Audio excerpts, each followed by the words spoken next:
ഞാൻ ട്രിവാൻഡ്രത്താണ് ജനിച്ചത്. ട്രിവാൻഡ്രമ എൻ്റെ സ്ഥലം എന്ന് പറയുന്നത്. എൻ്റെ അച്ഛൻ വാസ് എ വെരി ഫേമസ് മാൻ. പുള്ളിക്കാരൻ്റെ പേര് കുളത്തുങ്കൽ പോത്തൻ എന്നായിരുന്നു. ആൻഡ് എന്നെ 5 വയസ്സ് തൊട്ട് ഞാൻ ഊട്ടിയിലായിരുന്നു.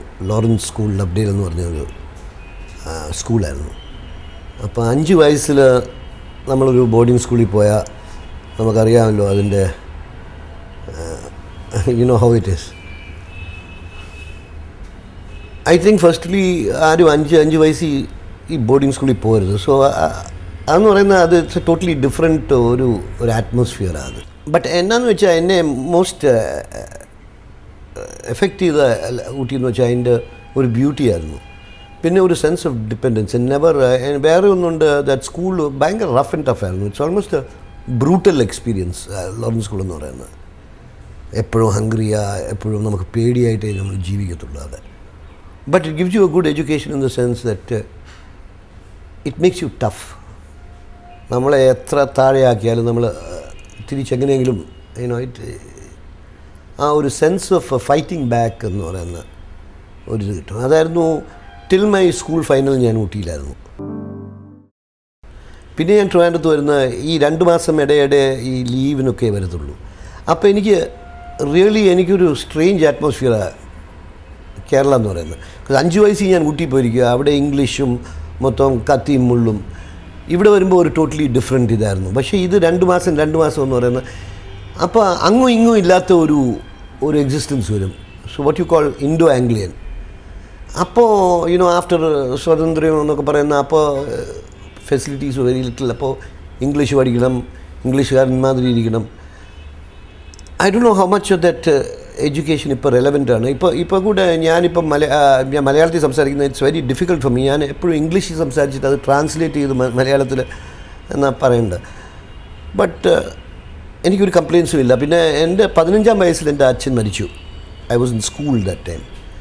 It was a very traumatic experience for me. Because firstly school നമ്മളെ നോക്കാൻ ഒരു ഹെഡ് ഓഫ് ദ ഫാമിലി ഇല്ലെന്ന് പറയുന്നത്. And my mother was busy with നമ്മുടെ ബിസിനസ്സും അത് പ്രൊട്ടക്റ്റ് ചെയ്യാനുള്ളതും. Because we were going into very difficult times at that time. അപ്പോൾ ഞാൻ തിരിച്ച് ട്രിവാൻഡ്രത്ത് വന്ന് 2 മാസം 6 മാസത്തെ ലീവ് ഉണ്ടായിരുന്നു. അത് കഴിഞ്ഞിട്ട് ഞാൻ മദ്രാസ് ക്രിസ്ത്യൻ കോളേജിൽ ഇക്കണോമിക്സ് ചെയ്യാനുള്ള ഓപ്പർച്യൂണിറ്റി കിട്ടി. മദ്രാസ് ക്രിസ്ത്യൻ കോളേജായിരുന്നു എൻ്റെ ലൈഫിലെ ഏറ്റവും ബ്യൂട്ടിഫുൾ എക്സ്പീരിയൻസസ് എന്ന് പറയുന്നത്. I made my best friends there. പിന്നെ I started going on stage. So we used to do a lot of cultural programs and we used to win. നമ്മൾ ജയിച്ചുകൊണ്ടിരുന്നു. Then college പ്ലേസിലുണ്ടായിരുന്നു. അതിൽ എൻ്റർടൈൻമെൻറ്റിലോട്ട് എൻ്റെ മനസ്സങ്ങ് പോയി. Though my brother was making films, I was naturally topic at home cinema ആയിരിക്കുമല്ലോ. So cinema was അപ്പോഴേ നമ്മുടെ മനസ്സിൽ ingrained. And I used to see a number of pictures and read a lot of books. College കഴിഞ്ഞിട്ട് പിന്നെ ഞാൻ ബോംബെയിലോട്ടാണ് പോയത്. ബോംബെ പോയിട്ട് I joined mass communication marketing എന്ന് പറയുന്ന ഒരു agency as a trainee copywriter. അവിടെ ഒരു 6-8 മന്ത്സ് കഴിഞ്ഞിട്ട് ഞാൻ തിരിച്ച് ട്രിവാൻഡ്രത്ത് വന്നു. I try to do something the 6 months. പക്ഷേ എനിക്ക് ഒരു പൊരുത്തവും ഇല്ല. ബിക്കോസ് എൻ്റെ ഫ്രണ്ട്സ് ഒന്നും അവിടെയല്ല. Only 1 or 2 friends. ബട്ട് നമ്മുടെ ബാക്ക്ഗ്രൗണ്ടേ അവിടെയല്ല. So I used to always feel alienated. എന്ന് വെച്ചാൽ നമ്മളെ ഒരു ഡിഫറെൻറ്റ് മാനായിട്ടാണ് എപ്പോഴും കണ്ടിരിക്കുന്നത്. അപ്പോൾ ഒക്കെ മുടിയൊക്കെ വളർത്തിയ അന്ന് ഹിപ്പി എന്നൊക്കെ വിളിച്ചുകൊണ്ടിരിക്കും. അത് മലയാളികളെ അറിയാമല്ലോ. They need only a little bit പിടിക്കുക. ആഫ്റ്റർ ദാറ്റ് ഞാൻ തിരിച്ചിവിടെ മദ്രാസിൽ വന്ന് ഞാൻ വർക്ക് ചെയ്തുകൊണ്ടിരുന്നു. മദ്രാസിൽ advertising sisters and Hindustan Thompson work ചെയ്തുകൊണ്ടിരുന്നപ്പോഴാണ് ഞാൻ പത്മനാജിനായിട്ട് പരിചയപ്പെടുത്തും. പത്മനാജൻ കെയിം ടു റൈറ്റ് ഇതാ ഇവിടെ വരെ. ആൻഡ് ഭരതനെ എനിക്ക് അറിയാമായിരുന്നു. അപ്പോൾ ഞാൻ മദ്രാസ് പ്ലേയേഴ്സിൽ I used to do plays for them. And റോക്കലീസ് എന്ന് ലൈൻ ചെയ്തു. ഭരതനുമായിട്ട് ഫ്രണ്ട്ലി ആയി. പത്മനാജനുമായിട്ട് വെരി വെരി ക്ലോസ് ഫ്രണ്ട് ആയി. And Bharathan was my mentor.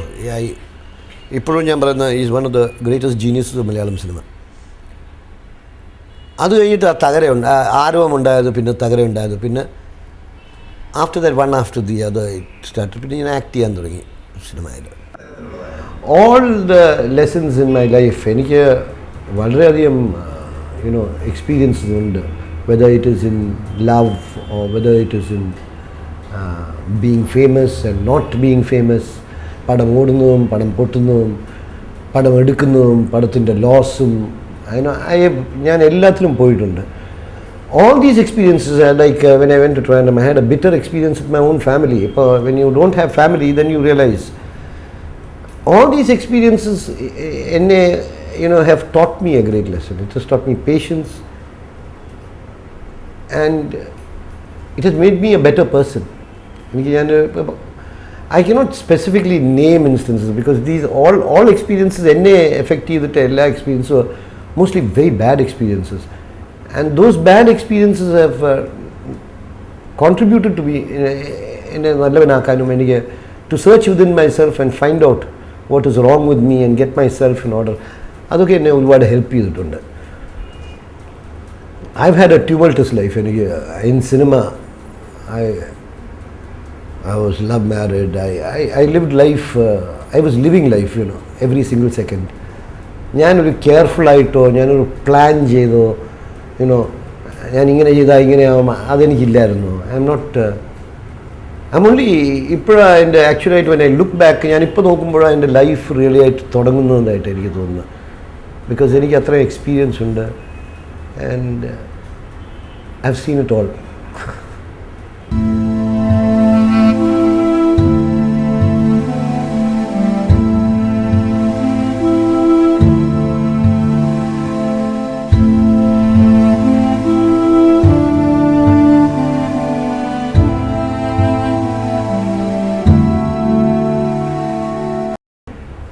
In my acting, I have done what I could do.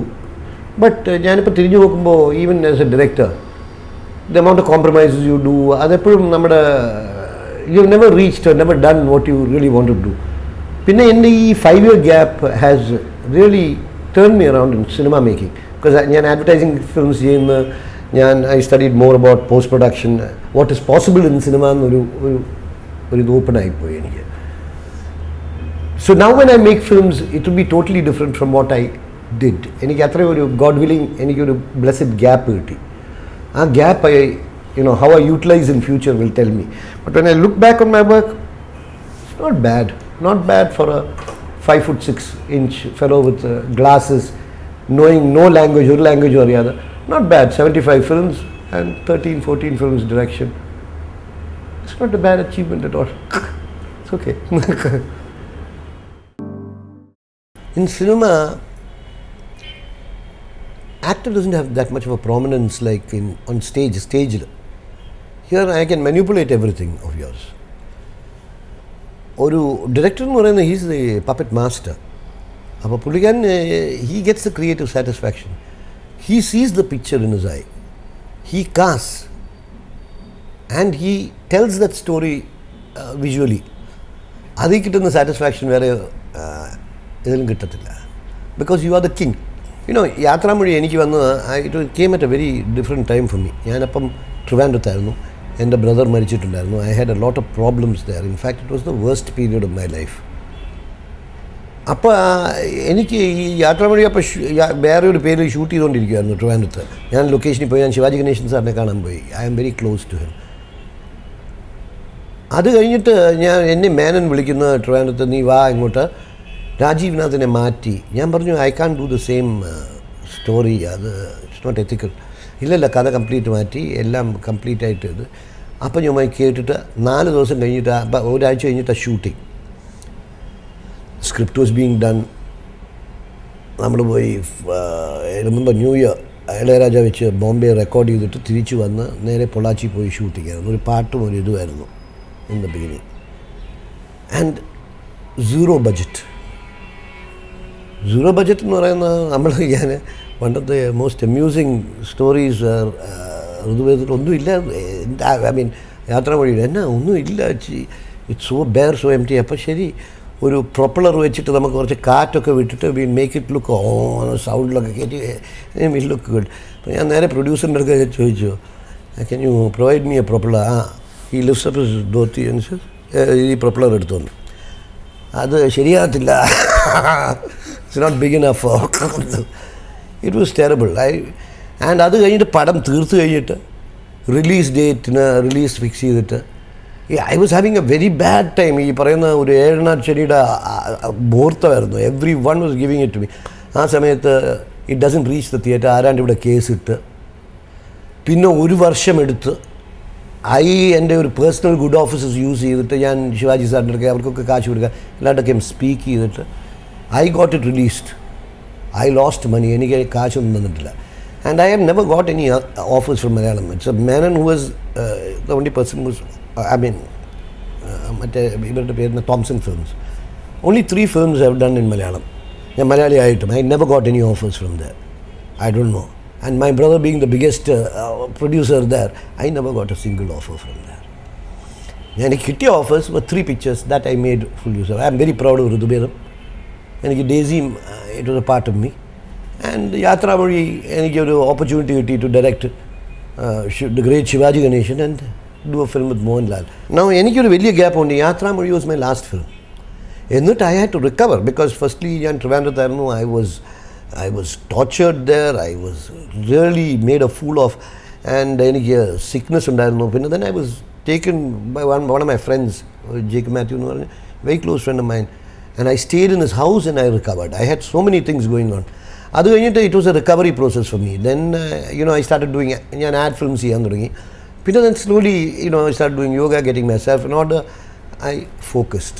പിന്നെ then I started working on my script. So ഞാൻ ഇനിയും വർക്ക് ചെയ്യാൻ ഇനിയും it will take. But I cannot say ഇനിയും work ചെയ്താൽ അത് happy experience ആയിരിക്കുമോ. നമ്മൾ സിനിമയിൽ if you are stuck in cinema നമുക്ക് അതേ ചെയ്യാൻ അറിയത്തുള്ളൂ. മിണ്ടായിരുന്നാലും പിന്നെ 2 വർഷം കഴിഞ്ഞിട്ട് ഇത് തന്നെ ചെയ്യണം. വേറെ ഒന്നും അറിയത്തില്ലല്ലോ.